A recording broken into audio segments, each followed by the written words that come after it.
Title: The Haunting of the Stone Circle.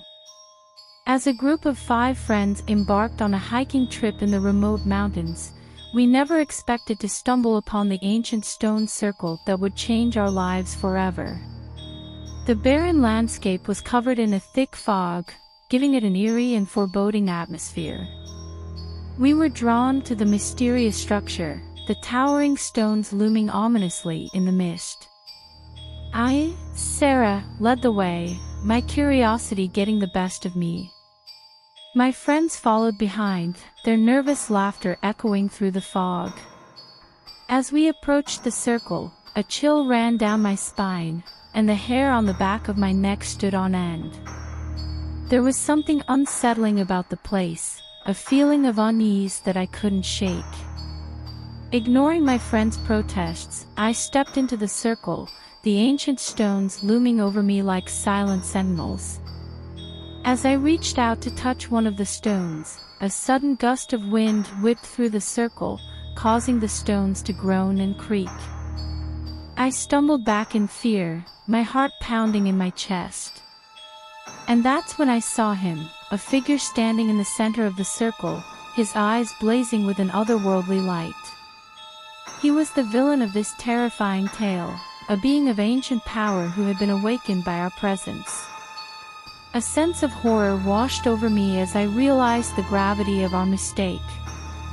The figure in the center of the stone circle spoke in a voice that sent shivers down my spine. "You have disturbed the spirits guarding this sacred ground," he said, his words dripping with malice. "Now you must pay the price." I tried to protest, to explain that we had meant no harm, but the figure raised a hand, silencing me. "The spirits demand a blood sacrifice to appease them," he continued, his eyes burning with a sinister light. "One of you must die." Terror gripped my heart as the reality of the situation sunk in. We were trapped in a nightmare, a story straight out of a scary movie. I looked at my friends, seeing the fear and desperation in their eyes.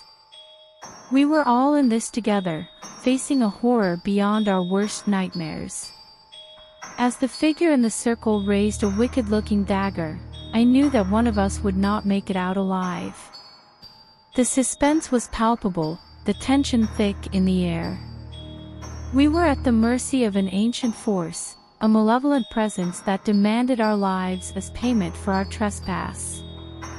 I watched in horror as the figure in the stone circle gestured towards one of my friends, his eyes glowing with a terrifying intensity. "You," he said, his voice cold and remorseless. "You will be the sacrifice." My friend, let's call him Jake, stepped forward, his face pale and sweaty. I could see the fear in his eyes, the realization dawning on him that he may never make it out of this alive.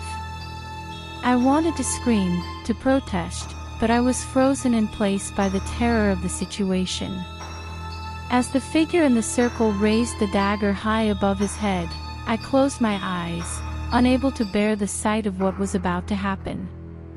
The tension was unbearable, the suspense crushing in its intensity. I could hear my friends crying out in fear, their voices echoing through the stone circle. And then, with a sickening thud, it was over. I opened my eyes to see Jake lying motionless on the ground, a pool of blood spreading around him. The horror of the moment washed over me like a tidal wave, leaving me shaken and numb. The figure in the circle spoke again, his voice cold and final. "The spirits are appeased," he said, his eyes gleaming with satisfaction. "You may leave this place, but remember the price that was paid." As we stumbled away from the stone circle, the memory of what had happened there haunted me like a ghost. We had entered a world of folk horror, a nightmare world of ancient power and bloodthirsty spirits. And I knew that the story of the stone circle would haunt me for the rest of my days.